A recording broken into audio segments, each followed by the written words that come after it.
Okay, next coming to columns. Okay. Columns is vertical member நல்லா தெரியும், right? இதில் 4 case இருக்கு, different types of supports. Okay. ஒன்று both ends hingedன்னு சொல்லலாம், pinned அப்படின்னு சொல்லலாம், ரைட்டா? This is similar to simply supported beam. நம்ம deflection of beamsல படிச்சிருப்போம். simply supported beam அப்படின்னு சொன்னால் ஒன்று pinned ஜாயிண்ட்டாக இருக்கலாம் இல்லை hinged அந்த மாதிரி, ரைட்டா? Next, both ends fixed. This is similar to fixed beam. ரெண்டு எண்டும் ஃபிக்ஸ் பண்ணியிருக்கிறது, ரைட்டா? Third one end fixed, one end hinged, and another one end fixed, one end free, right? இப்போ இந்த காலம்ஸில் பார்த்தீங்க அப்படின்னு சொன்னால் இந்த லோடு, ஓகே, அப்ளைட் லோடு எவ்வளோ வரைக்கும் அப்ளை பண்ணலாம், எந்த காலமில் எந்த டைப் ஆஃப் சப்போர்ட் இருக்க காலமில் எவ்வளோ லோடு வரைக்கும் நம்ம சேஃபாக அப்ளை பண்ணலாம் அப்படிங்கிறத கண்டுபிடிக்கிறது தான், ரைட்டா? அப்போது இந்த மாதிரி செட்டப்பில் இருக்க ஒரு காலம் எவ்வளோ லோடில் வந்து ஃபெயிலியர் ஆகும் அப்படிங்கிறத நம்ம தெரிஞ்சுக்கணும், ரைட்டா? That is nothing but critical லோடுன்னு சொல்லலாம், இல்லை கிரிப்ளிங் லோடுன்னு சொல்லலாம், இல்லை பக்லிங் லோடுன்னு சொல்லலாம், right? So crippling load, buckling load, right? So எவ்வளோ லோடு அப்ளை பண்ணால் இது வந்து உடையும், ஓகே? எவ்வளோ லோடு அப்ளை பண்ணால் இது உடையும். ஸோ நம்ம அப்ளை பண்ணக்கூடிய லோடு அதை விட கம்மியாக நம்ம யூஸ் பண்ணிக்க வேண்டியதான், ரைட்? ஸோ அந்த கிரிப்ளிங் லோடு எவ்வளோன்னு கண்டுபிடிச்சிட்டா இதை நீட்டாக டிசைன் பண்ணிடலாம், ரைட்? இப்போ ஒய்லர்ஸ் ஃபார்முலா ஃபார் கிரிப்ளிங் லோடு வந்து இது, crippling load is equal to pi square EI by L effective square, L suffix effective, right? Effective length, okay? இப்போ லென்த் ஆஃப் த காலம்ங்கிறது இது, பட் எஃபெக்டிவ் லென்த்துங்கிறது வேறு, ஒவ்வொரு டிஃப்ரெண்ட் டைப்ஸ் ஆஃப் சப்போர்ட்டுக்கு வேறுபடும், ரைட்டா? அது என்னென்ன அப்படிங்கிறது தெரிஞ்சாவே போதும், இது வந்து டோட்டலாக கம்ப்ளீட் ஆகிடும், ரைட்? சரி, இப்போ இந்த ஃபார்முலா பார்த்துக்கோங்க. Here the crippling load is depending upon the flexural rigidity, ரைட்டா? இந்த ஃப்ளெக்சுரல் ரிஜிடிட்டி அதிகமாக இருந்துச்சு அப்படின்னு சொன்னால் அதிகமான லோடை அது தாங்கும், இல்லை ஃப்ளெக்சுரல் ரிஜிடிட்டி கம்மி அப்படின்னு சொன்னால் கம்மியான லோடை தான் அது தாங்கும், ரைட்டா? ஸோ கம்மியான லோடில் அது ஃபெயில் ஆகிடும் அப்படிங்கிறது அர்த்தம், ரைட்? இன்னொன்று என்ன அப்படின்னு சொன்னால் இந்த டினாமினேட்டர் பாருங்கள், லென்த்து அதிகமாக இருந்தால் கம்மியான லோடை தான் தாங்கும், ரைட்டா? உங்களுக்கே பை சிம்பிள் கன்சிடரேஷன் உங்களுக்கே தெரியும், ஒரு சின்ன காலம் அப்படின்னு சொன்னால் இப்போ ஒரு சின்ன மரம் வச்சுக்கோங்க, ஒரு எண்டில் மட்டும் ஃபிக்ஸ் ஆகிருக்கு இல்லையா? மரம் வந்து இப்போ நார்மலாக காற்று அடிச்சுது அப்படின்னு சொன்னால் லைட்டாக தான் ஆடும். நார்மல் ஹைட்டில் இருக்க மரம் வந்து ரொம்பலாம் அது ஃபெயில் ஆகாது, ஓகேவா? இதே ரொம்ப ஹைட்டாக இருக்க மரம் பார்த்தீங்க அப்படின்னு சொன்னால் கொஞ்சம் புயல் வந்தாவே உடஞ்சிரும், ரைட்டா? இதுதான் ஹைட் அதிகமாக, அதாவது லென்த் ஆஃப் த காலம் அதிகமாக அதோட ஸ்ட்ரென்த் வந்து கம்மியாகுது, ரைட்? ஸோ லென்த் அதிகமாக உங்களுக்கு கிரிப்ளிங் லோடு வந்து கம்மியாகுது, கம்மியான லோட்லேயே அது வந்து உடஞ்சிடும், ரைட்? சரி, இப்போது எஃபெக்டிவ் லென்த்னா என்ன அப்படிங்கிறத பார்க்கணும். இப்போ லென்த் ஆஃப் த காலம்னா டோட்டல் லென்த் ஆஃப் த காலம், ரைட்? சரி, இப்போது இந்த போத் எண்ட்ஸ் ஹிஞ்சுடு எடுத்துக்கிட்டிங்கன்னா this is similar to simply supported பீம்னு சொல்லியிருந்தேன் இல்லையா? சிம்பிளி சப்போர்ட்டட் பீமில் நம்ம இது பார்த்துருக்கோம் நம்ம, ரைட்? ரெண்டு பக்கமும் வந்து சிம்பிளி ஹிஞ்சுடு சப்போர்ட் இல்லை பின்டு சப்போர்ட். இப்படி இந்த இடத்துல எந்த இடத்துல நம்ம லோடு அப்ளை பண்ணாலும் இந்த லோடோட எஃபெக்ட் இந்த எண்டு பாயிண்ட்லேருந்து இந்த எண்டு பாயிண்ட் வரைக்கும் இருக்கும், ரைட்டா? இதுதான் சிம்பிளி சப்போர்ட்டட் பீமில் உள்ள ஸ்பெஷல் ஃபீச்சர், ரைட்டா? ஸோ எந்த இடத்துல லோடு அப்ளை பண்ணாலும் அந்த பெண்டிங் எஃபெக்ட், அந்த லோடோட எஃபெக்ட் அந்த throughout the length of the beam இருக்கும், ரைட்டா? ஆனால் ஃபிக்ஸட் சப்போர்ட்டில் அப்படி இருக்காது. இப்போ ஃபிக்ஸட் சப்போர்ட்னால் என்ன? உள்ளே நல்லா கிளாம்ப் பண்ணியிருப்பாங்க இல்லையா? கான்க்ரீட் போட்டு நல்லா கட்டி ஃபிக்ஸ் பண்ணி வச்சுருப்பாங்க. இப்படி இருக்குது ஃபிக்ஸடு பீம். அப்படிங்கும்போது இந்த இடத்துல ஒரு லோடு அப்ளை பண்ணோம் அப்படின்னா இதோட எஃபெக்ட்டு இந்த லென்த்தில் ஒரு பாதி, அரௌண்டு ஒரு ஹாஃப் ஆஃப் த டிஸ்டன்ஸுக்கு தான் இருக்கும். மீதி இந்த இடத்துல பார்த்தீங்கன்னா கொஞ்சம் தூரத்துக்கு அந்த எஃபெக்ட் இருக்காது. ஸோ பெண்டிங் இருக்காது கொஞ்சம் தூரத்துக்கு, ரைட்டா? அதுக்கப்புறம் பெண்ட் ஆகி அதுக்கப்புறம் இங்கே பார்த்தீங்கன்னா இங்கேயும் ஃபிக்ஸடு எண்டு பக்கத்தில் எந்த எஃபெக்டும் இருக்காது, அந்த லோடோட எந்த எஃபெக்டும் இருக்காது, ஓகே? ஸோ கொஞ்சம் தூரம் தள்ளி அதுக்கப்புறம் தான் அந்த பெண்டிங் எஃபெக்ட் டிஃப்ளெக்ஷன் வந்து க்ரியேட் ஆகும், ஓகே? ரைட், அது மாதிரி தான் இங்கேயும் நம்ம பார்க்க போகிறோம், ரைட்? இப்போ போத் எண்ட்ஸ் ஹிஞ்சுடு வந்து similar to simply supported beam அப்படிங்கும்போது உங்களுக்கு இங்கே பாருங்கள் லோடு இங்கே அப்ளை பண்ணுறாங்க, ரைட்டா? லோடு இங்கே அப்ளை பண்ணுறாங்க. அப்போ என்ன ஆகும் அப்படின்னு கேட்டால் இது வந்து இப்படி வளையும், ரைட்? இப்படி வளையும், அப்படியே வளைஞ்சிக்கிட்டே வந்து லோடு அப்ளை பண்ண இன்க்ரீஸ் பண்ண இது அப்படியே வளைஞ்சிக்கிட்டே வந்து ஒரு ஸ்டேஜில் உடஞ்சிடும். அந்த உடையக்கூடிய அந்த லோடு தான் உங்களுக்கு பிசி. அதை எப்படி கண்டுபிடிக்கிறது அப்படின்னு சொன்னால், this is depending upon the effective length inversely proportional to square of the effective length. சரி, இப்போ இதுக்கு எஃபெக்டிவ் லென்த் என்ன? இந்த லோடோட எஃபெக்ட் இந்த பாயிண்ட்லேருந்து இந்த பாயிண்ட் வரைக்கும் இருக்குது. அப்போது இந்த கேஸுக்கு effective length is equal to full length of the column. Okay, so full length of the column வந்து எல். ஓகே, இப்போ இந்த கேஸில் பார்த்தீங்கன்னா உங்களுக்கு effective length is equal to length of the column. இது வந்து போத் எண்ட்ஸ் ஹிஞ்ச்டு, இதுக்கு தான், ரைட்? சரி, அடுத்த நெக்ஸ்ட் கேஸ் வாங்க. போத் எண்ட்ஸ் ஃபிக்ஸடுன்னு சொல்லலாம், இல்லை கிளாம்ப்டுன்னு சொல்லலாம், ரைட்? கிளாம்ப்டுன்னு சொல்லலாம், இல்லை ரிஜிட் சப்போர்ட்டுன்னு சொல்லலாம், எப்படி வேணாலும் சொல்லலாம். எப்படி போட்டாலும் இது ஃபிக்ஸடு தான். இந்த எண்டும் ஃபிக்ஸட், இந்த எண்டும் ஃபிக்ஸட், ரைட்? நம்ம ஆல்ரெடி சொன்ன மாதிரி ஓகே, இங்கே ஒரு லோடு அப்ளை பண்ணுறோன்னு வைங்களேன், இங்கே ஒரு லோடு அப்ளை பண்ணுறோம். ஸோ இந்த லோடோட எஃபெக்ட் வந்து இதை வந்து ஃபெயில் ஆக ட்ரை பண்ணும், ரைட்டா? ஸோ அதோட எஃபெக்ட் எங்கே அதிகமாக இருக்கும் அப்படின்னு சொன்னால் கொஞ்சம் தூரத்துக்கு இருக்காது, ஃபிக்ஸட் சப்போர்ட்டுக்கு பக்கத்தில் கொஞ்சம் தூரத்துக்கு இருக்காது. அதுக்கப்புறம் ரைட்டா, அதுக்கப்புறம் தான் ஃபிக்ஸட் சப்போர்ட்லேருந்து ரொம்ப தூரத்தில் தான் உங்களுக்கு அந்த எஃபெக்ட் ஸ்டார்ட் ஆகும். இந்த இடத்துல ஃபிக்ஸட் சப்போர்ட் இருக்கா, இங்கேயும் கொஞ்சம் தூரத்துக்கு இருக்காது, கொஞ்சம் தூரத்துக்கு அப்புறம் தான் அந்த எஃபெக்ட் ஸ்டார்ட் ஆகும். இப்படி வரும், ரைட்? ஸோ எக்ஸாக்டாக சொல்லணும் அப்படின்னு சொன்னால் L/4 கால்வாசி லென்த்துக்கு உங்களுக்கு எஃபெக்ட் இருக்காது. அதே மாதிரி இந்த இடத்துலையும் கால்வாசி லென்த்துக்கு உங்களுக்கு எஃபெக்ட் இருக்காது, ரைட்டா?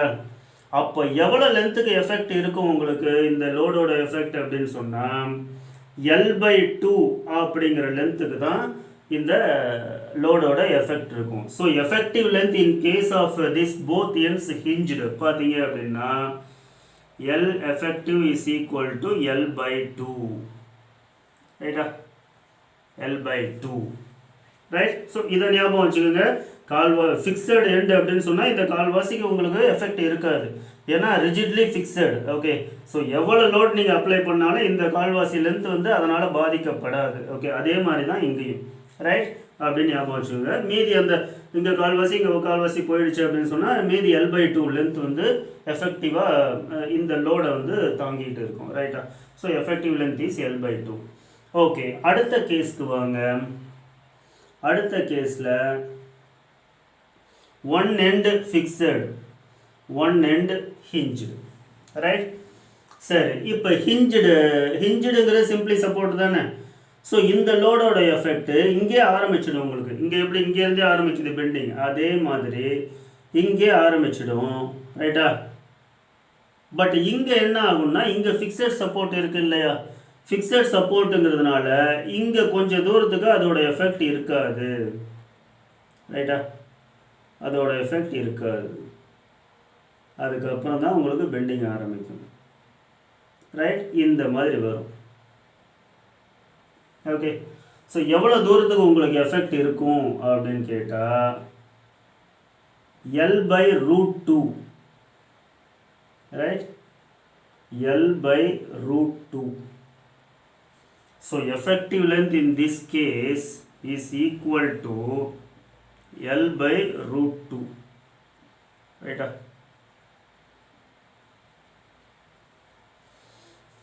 ரைட், அதை ஞாபகம் வச்சுக்கோங்க. நெக்ஸ்ட் அடுத்த கேஸ் வாங்க. ஒன் எண்டு ஃப்ரீ, டாப்பில் இருக்கிறது ஃப்ரீ எண்டு, பாட்டம் மட்டும்தான் ஃபிக்ஸ் ஆகிருக்கு, ரைட்டா?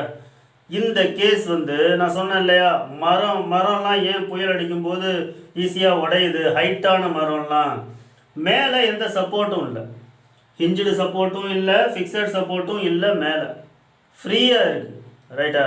அப்போ ஃப்ரீயாக இருக்குன்னா இதை ஈஸியாக உடைச்சிடலான்னு தானே அர்த்தம். அப்போ கம்மியான லோடு கொடுத்தாவே இது ஈஸியாக உடஞ்சிடும். ஏன் கிரிப்ளிங் லோடு கம்மியாக இருக்குது இதுக்கு? எஃபெக்டிவ் லென்த்து ரொம்ப அதிகம், ரைட்டா? இந்த கேஸ்க்கு எஃபெக்டிவ் லென்த் ரொம்ப அதிகமாக இருக்கிறதுனால கிரிட்டிக்கல் லோடு ரொம்ப கம்மியாக இருக்குது. ரொம்ப கம்மியான லோடை கொடுத்தாவே இது ஈஸியாக உடஞ்சிரும், ரைட்டா? ஸோ எப்படி இதோட இது என்ன அப்படின்னா, இப்போ ஒரு லோடு அப்ளை பண்ணுறோம் அப்படின்னா இது எப்படி விளையும்னா, இங்கே ஃபிக்ஸட் இதுவா இங்கே விளையாது. ஓகே, அப்படியே கொஞ்சம் கொஞ்சமாக, ஏன்னா டாப்பில் வந்து சப்போர்ட் கிடையாது, டாப்பில் சப்போர்ட் கிடையாது, இந்த மாதிரி விளையும், ரைட்டா? இந்த மாதிரி விளையிறத நம்ம என்ன பண்ணோம் அப்படின்னு சொன்னால், இதோட எஃபெக்ட் ஒரு சர்க்குலர் ஷேப்பில் இப்படி வரும், ரைட்டா? இப்படி வரும். ஸோ ஹியர் இதோட effective length is equal to 2L, ரைட்டா? இந்த லோடோட எஃபெக்ட்டு ஸோ இதை விட டபுள் மடங்கு லென்த்தில் இருக்கும், ரைட்டா? இப்போ இங்கே வந்து டோட்டல் லென்த்தில் பாதியில் தான் அந்த எஃபெக்ட் இருக்குது. அப்போது இது ரொம்ப ரிஜிடாக நிறைய லோட தாங்குதுன்னு அர்த்தம், ரைட்டா? ஆனால் இது நிறைய லோட தாங்காது, ரைட்? ஸோ எஃபெக்டிவ் லென்த் இது இல்லாமல் இன்னும் எஃபெக்டிவ் லென்த் இந்த ஒரிஜினல் லென்த்தை விட டபுள் மடங்கு இருக்குதுன்னு அர்த்தம், ரைட்டா? அப்போ உங்களுக்கு என்ன ஆகும்? கிரிட்டிக்கல் லோடு ரொம்ப கம்மியாகிடும், ரைட்? சரி, இப்போ இதுதான் 4 கேஸ். இந்த 4 கேஸ்லேயும் உங்களுக்கு எஃபெக்டிவ் லென்த்துக்கு என்ன ஃபார்முலா அப்படிங்கிறத நீங்கள் ஞாபகம் வச்சுட்டா போதும். This is the original expression, parent expression, ரைட்டா? இதில் எஃபெக்டிவ் லென்த்துக்கு மட்டும் என்னென்னு ஒவ்வொன்றுக்கும் நீங்கள் சப்ஸ்டியூட் பண்ணிக்கலாம், right? So both ends hinged பார்த்தீங்க அப்படின்னா effective length is equal to L.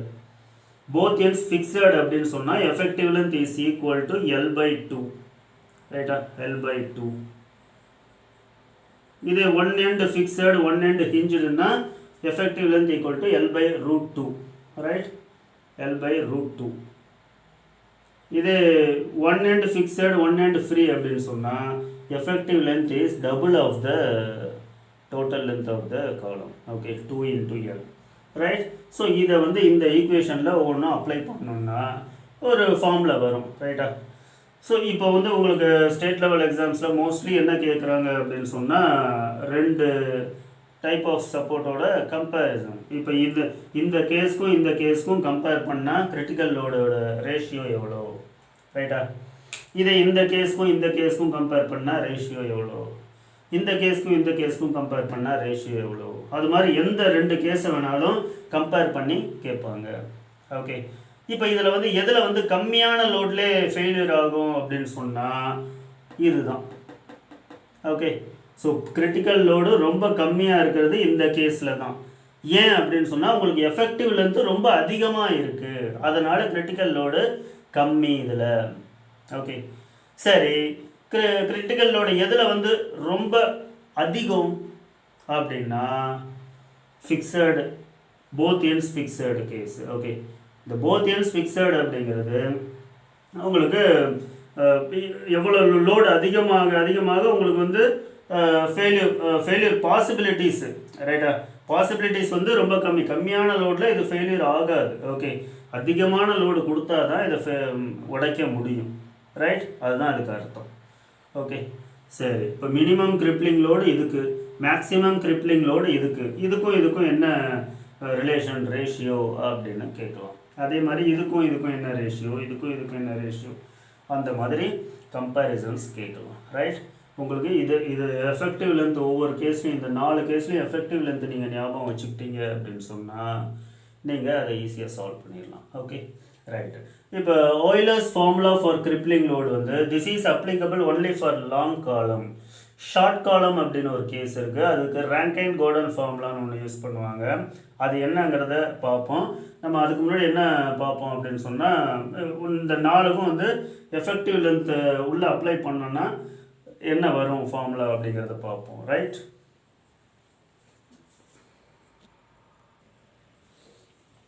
Okay, இங்கே பாருங்கள், இந்த 4 கேஸும் எழுதியிருக்கேன். Okay, first case both ends hinged, effective length equal to L. அப்போ இந்த ஃபார்முலாவில் அப்ளை பண்ணோம்னா π² EI/L².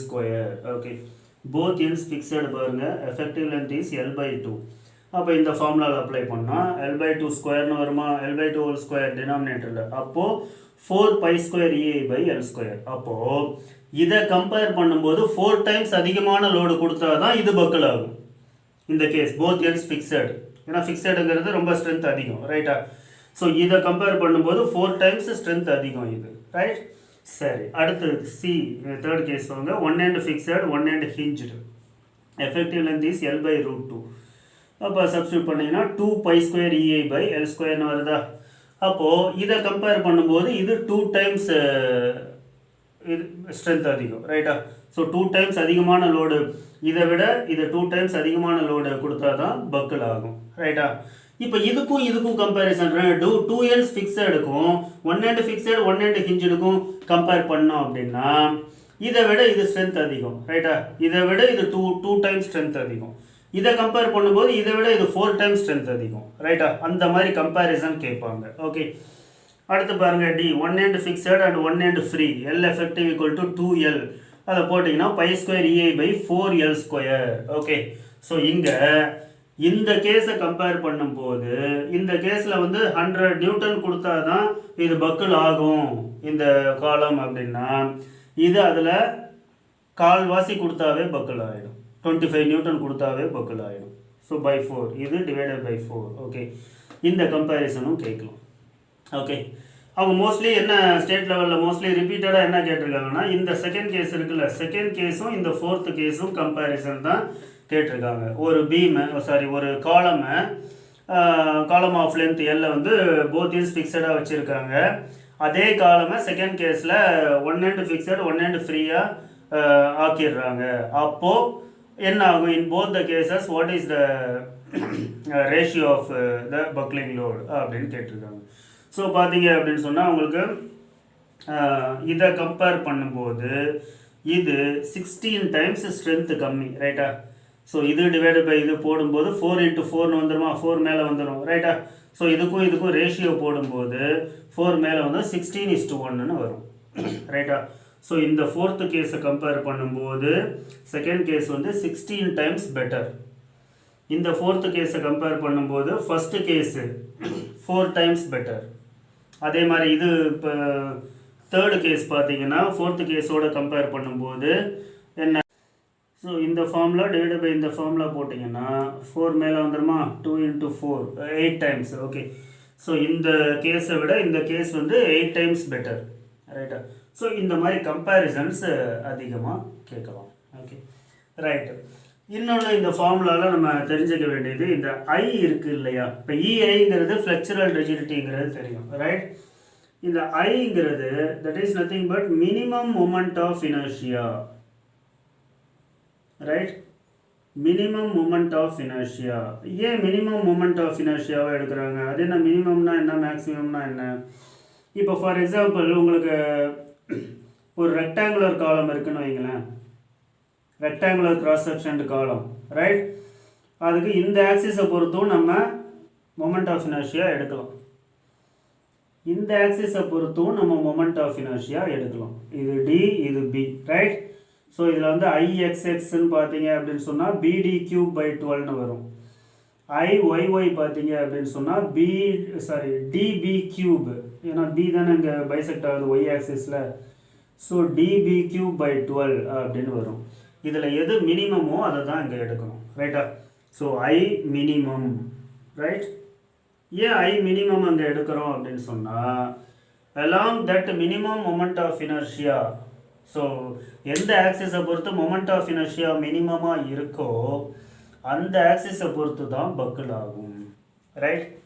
சரி, இப்போ சர்க்கிள் அப்படின்னு சொன்னால் about x axis and about y axis ரெண்டுமே சேம் தான். இப்போ ரெக்டாங்கிள் மாதிரி இந்த மாதிரி கேஸ்க்கு தான் வந்து டிஃபர் ஆகும், ரைட்டா? நம்ம டிஃப்ளெக்ஷன் ஆஃப் பீம்ஸ்லே பார்த்துருக்கோம். என்ன பார்த்துருக்கோம் அப்படின்னு சொன்னால் ஒரு பீமை, ஒரு ரெக்டாங்குலர் பீமை இப்படி வைக்கிறதுக்கு பதிலாக இப்படி வச்சோன்னா அதுக்கு ஸ்ட்ரென்த் அதிகம் அப்படிங்கிறத பார்த்தோம், ரைட்டா? ஒரு ரெக்டாங்குலர் பீமை இப்படி வைக்கிறோம் அப்படின்னு சொன்னால் இப்போ டிரான்ஸ்வர்ஸ் லோடு அப்ளை பண்ணுறோம் அப்படின்னா அதோட மொமெண்ட் ஆஃப் இனர்ஷியாவை பாருங்கள், பி டி கியூப் பை 12, ரைட்டா? டி கியூபுங்கிறது இந்த சின்ன, அதாவது கம்மியான டைமென்ஷனை தான் கியூப் பண்ணுறோம். அப்போ இந்த மொமெண்ட் ஆஃப் இனர்ஷியா கம்மியாக இருக்கும். இப்போ இதில் பார்த்தீங்கன்னா இது டி இது பி அப்படின்னு வச்சுக்கிட்டா dB³/12ன்னு வரும்போது இந்த அதிகமான டைமென்ஷனை நம்ம க்யூப் பண்ணும்போது இதோட வேல்யூ மேக்ஸிமமாக வருது. ரைட்டா? அப்போ மொமெண்ட் ஆஃப் இனர்ஷியா மேக்ஸிமமாக இருக்கும்போது இது வந்து நிறைய லோடை வந்து பேர் பண்ணும், வித்ஸ்டாண்ட் பண்ணும். பட் இந்த மாதிரி வச்சோம்னா நிறைய லோடை வித்ஸ்டாண்ட் பண்ணாது. ஓகே, ஸோ இங்கே பார்த்துக்கிட்டிங்கன்னா இது உடையிற லோடை தான் நம்ம எடுக்கிறோம், கிரிப்ளிங் லோடு. ரைட்டா? ஸோ நம்ம மினிமம் மொமெண்ட் ஆஃப் இனர்ஷியாவை எடுத்துக்கணும். ரைட்? ஸோ இப்போ ஒரு ரெக்டாங்குலர் இது பார்த்துக்கிட்டிங்க அப்படின்னு சொன்னால், ஃபார் எக்ஸாம்பிள் இப்போ இது வந்து ஒரு ரெக்டாங்குலர் பீம் பாருங்கள். ரெக்டாங்குலர் பீமை இப்படி வச்சுருக்கேன். இப்படி வச்சு இங்கே ட்ரான்ஸ்வர்ஸ் லோடு அப்ளை பண்ணால் இது பெண்டிங் நிறையா ஆகும். ரைட்டா? ஏன்னா இந்த கேஸில் இப்போ ரெக்டாங்குலர் கிராஸ் செக்ஷன் ரெக்டாங்குலராக இருக்குது. நான் என்ன பண்ணியிருக்கேன், இந்த டெப்த்தை கம்மியாக வச்சு வித்தை வந்து அதிகமாக வச்சுருக்கேன். ரைட்டா? ஹரிசாண்டலாக வச்சுருக்கேன். டெப்த்தை வந்து வெர்டிகலாக வச்சு வித்தை ஹரிசாண்டலாக வைக்கும்போது உங்களுக்கு பெண்டிங் ஈஸியாக நடக்கும். ரைட்டா? பெண்டிங் ஈஸியாக நடக்கும். இதை இப்படி வச்சோம் அப்படின்னு சொன்னால் வித்தை வெர்டிகலாக வச்சுட்டேன், டெப்த்து அதாவது கம்மியான டைமென்ஷனாக ஹரிசாண்டலாக வச்சுட்டேன்.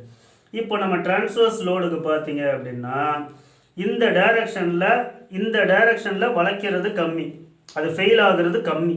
இந்த டைரக்ஷனில் டிஃப்ளெக்ட் ஆகுறது ரொம்ப கஷ்டம். ரைட்டா?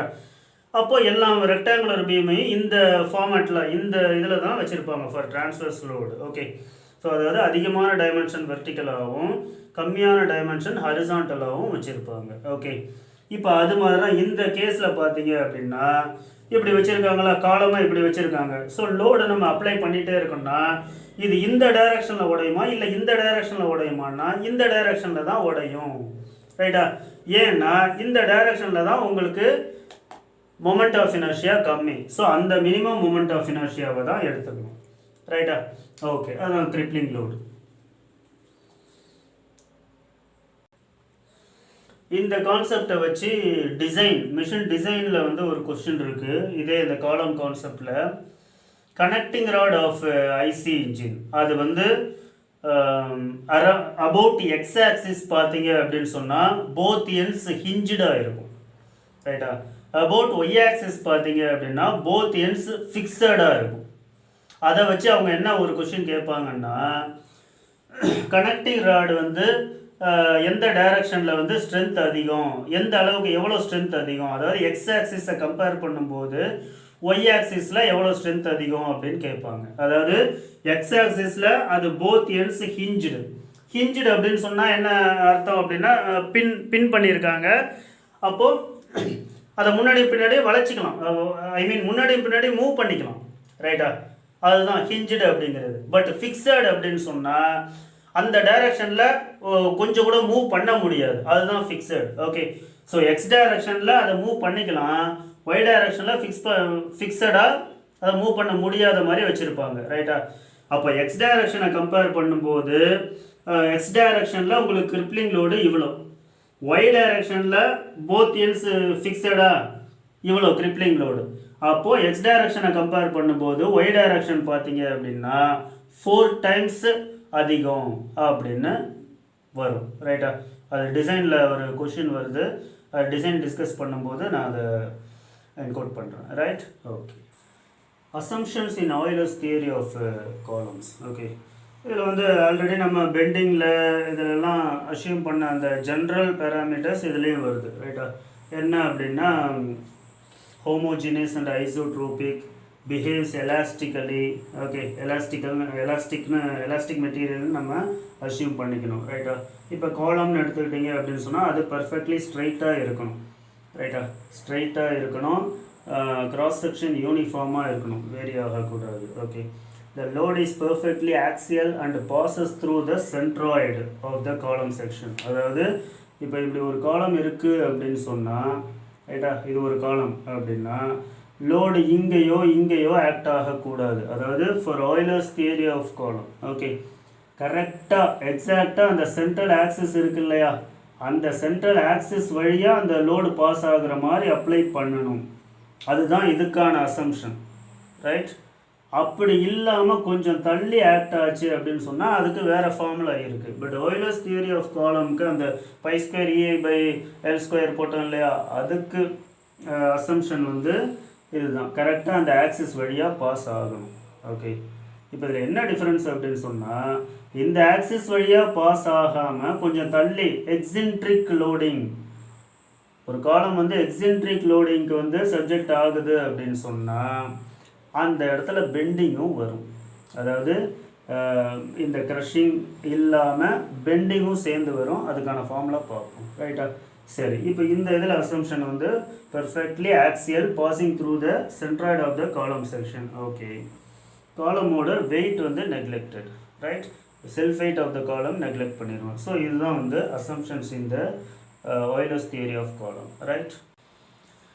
Okay, next slenderness ratio. Slenderness ரேஷியோங்கிறது ஒரு இம்பார்ட்டண்ட் பேராமீட்டர் இந்த காலம்ஸில். ஓகே, இந்த ஸ்லெண்டர்னஸ் ரேஷியோ வச்சு தான் அது வந்து லாங் காலமாக இல்லை ஷார்ட் காலமாங்கிறத நம்ம டிட்டர்மைன் பண்ணலாம். ஓகே, இப்போ ஸ்லெண்டர்னஸ் ரேஷியோனா என்ன அப்படின்னு சொன்னால், the ratio of effective length to the least radius of gyration, L by K ரேஷியோன்னு சொல்லுவாங்க. ஸோ எல்லுங்கிறது that is nothing but effective length of the column, கேங்கிறது minimum least radius of gyration. Okay, least radius of gyration. இப்போ இந்த least radius of ஜைரேஷன் எப்படி எடுக்கலாம்னா ஐலேருந்து எடுக்கலாம். ஐக்கு நமக்கு ஃபார்முலா தெரியும் இல்லையா? So I is nothing but A into K square. Right? நம்ம எப்படி மினிமம் மொமெண்ட் ஆஃப் இனர்ஷியா தான் எடுக்க போகிறோம். அப்போ இதுக்கு கரஸ்பாண்டிங் ரேடியஸ் ஆஃப் ஜைரேஷனும் மினிமம் ரேடியஸ் ஆஃப் ஜைரேஷன் தான். Okay, so I equal to area of cross section into radius of gyration square. இது general formula for moment of inertia. Okay, இதிலேருந்து நம்ம கே எடுத்துக்கலாம். That is root of I by ஏன்னு வருமா, இதிலேருந்து எடுத்துக்கலாம். Okay, effective லென்த்துங்கிறத already நம்ம பார்த்தோம். 4 டிஃப்ரெண்ட் கேஸ்லேயும் எஃபெக்டிவ் லென்த்து வேறு வேறு. ரைட்டா? ஓகே, இப்போ இந்த ஸ்லெண்டர்னஸ் ரேஷியோ ரைட், அதாவது எல் பை கே 80 விட கம்மியாக இருந்துச்சு அப்படின்னு சொன்னால் ஷார்ட் காலம். ஓகே, 80 விட கம்மியாக இருந்துச்சுன்னா அது ஷார்ட் காலம். இது எல் பை கே ரேஷியோ வந்து 80 to 120 இருந்துச்சு அப்படின்னு சொன்னால் அது மீடியம் அப்படின்னு சொல்லலாம். ரைட்? மீடியம் காலம்.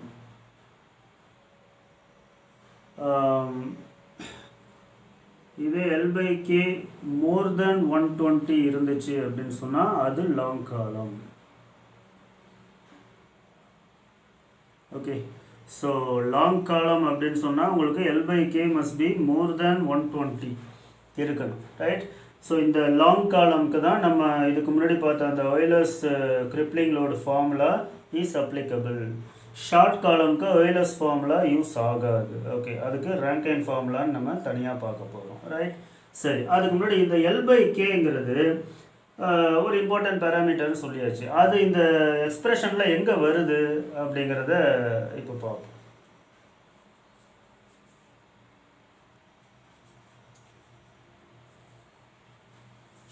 இதுதான் ஆயிலர்ஸ் ஃபார்முலா இல்லையா, crippling load pi square E by L effective square. Okay, இந்த ஐயை நம்ம பிரித்து எழுதலாமா? Pi square E into AK square. K is nothing but K minimum. அந்த ரேடியஸ் ஆஃப் ஜைரேஷன் லீஸ்டாக இருந்தால் தான் moment of inertia is also minimum. Right? Divided by L effective square. Right? இப்போ மேலே கே ஸ்கொயர் இருக்குது, கீழே எல் எஃபெக்டிவ் ஸ்கொயர் இருக்குது. அது அங்கே கீழே கொண்டு வரலாமா? கே கீழே கொண்டு வந்தால் என்ன ஆகும்? Pi square EA divided by L by கேன்னு வருமா? L effective by K minimum the whole square. அதாவது டினாமினேட்டரில் இருக்கிறது slenderness ratio the whole square. Pi square EA by slenderness ratio the whole square. இதுதான் உங்களுக்கு ஆயிலர்ஸ் கிரிட்டிக்கல் லோடுக்கு formula. Right? So உங்களுக்கு critical அதாவது ஆயிலர்ஸ் ஃபார்முலா எப்போ யூஸ் பண்ணலாம் அப்படின்னு சொல்லியிருந்தோம். ஸ்லெண்டர்னஸ் ரேஷியோ அதிகமாக இருக்கணும். லாங் காலம்ஸுக்கு தான் ஆயிலர்ஸ் ஃபார்முலா அப்ளிகபிள். ரைட்டா? அதாவது இது 120க்கு மேலே ரைட்டா. L/K ரேஷியோ 120க்கு மேலே இருந்தால் மட்டும்தான் இந்த ஃபார்முலா நமக்கு அப்ளிகபிள், ரைட். சரி, இப்போ ஷார்ட் காலம் அப்படின்னு சொன்னால் L/K ரேஷியோ 120 விட கம்மியாக இருக்குது, ரைட்டா. அதுக்கு வந்து இது நாட் அப்ளிகபிள். ஏன் அப்படின்னு சொன்னால், வெயிட், பிசியா, ஓகே, சிங்கிறது பி கிரிட்டிக்கல் அப்படின்னு எடுத்துக்கோங்க, ரைட்டா. சிஆருங்கிறது வேறு க்ரஷிங் ஃபோர்ஸுக்கு போடுவோம், க்ரஷிங் லோடு. அது என்ன க்ரஷிங் அப்படின்னு சொன்னால், ஷார்ட் காலம்ஸ்லலாம் க்ரஷிங்கிறது ஒரு இம்பார்ட்டண்ட் பேராமீட்டர், ஓகே.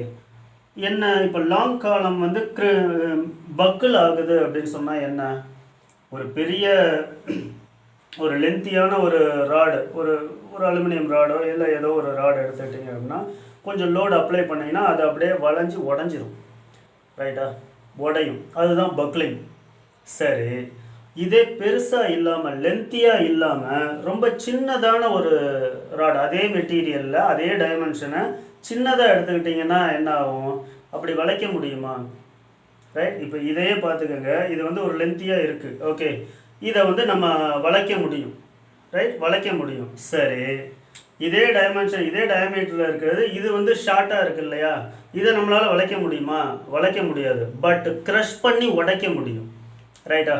அப்போது ஷார்ட் காலமெல்லாம் வந்து க்ரஷிங் மூலமாக தான் உங்களுக்கு ஃபெயிலியர் ஆகும், ரைட்டா. க்ரஷிங் மூலமாக தான் ஃபெயிலியர் ஆகும். லாங் காலமாக இருந்தால் தான் பக்லிங் மூலமாக ஃபெயிலியர் ஆகும், ஓகே. ஸோ அந்த லாங் காலம் இது வந்து அந்த 120க்கு மேலே, டினாமினேட்டர் 120க்கு மேலே இருந்துச்சு அப்படின்னு சொன்னால் உங்களுக்கு இந்த லோடு கம்மியாகும், ரைட்டா. ஸோ ஆயிலர்ஸ் ஃபார்முலாவில் மட்டும்தான் இதை போட முடியும், அதாவது லாங் காலமுக்கு மட்டும்தான் அந்த ஃபார்முலா அப்ளிகபிள், ஓகே, ரைட். இது ஷார்ட் காலமாக இருந்தால் என்ன ஃபார்முலா, எவ்வளோ லோடு கொடுத்தா அது க்ரஷ் ஆகும், க்ரஷிங் மூலமாக தான் ஃபெயிலியர் ஆகும்னு சொல்லியாச்சு. அதை எப்படி கண்டுபிடிக்கிறது அப்படின்னு ஒரு எக்ஸ்பிரஷன் இருக்குது.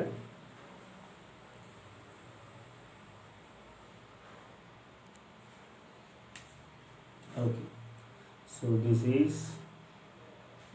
Euler's formula only for long columns. So இது உங்களுக்கு அப்ஜெக்டிவில் கேட்கலாம், நிறைய தடவை கேட்டிருக்காங்க. ஆயிலர்ஸ் ஃபார்முலா எதுக்கு அப்ளிகபிள், லாங்காக, மீடியமாக, ஷார்ட் காலம்ஸா அப்படின்னு கேட்டிருப்பாங்க, ஓகே. லாங் காலம்ஸுக்கு மட்டும்தான் இந்த ஆயிலர்ஸ் ஃபார்முலா அப்ளிகபிள், ரைட்.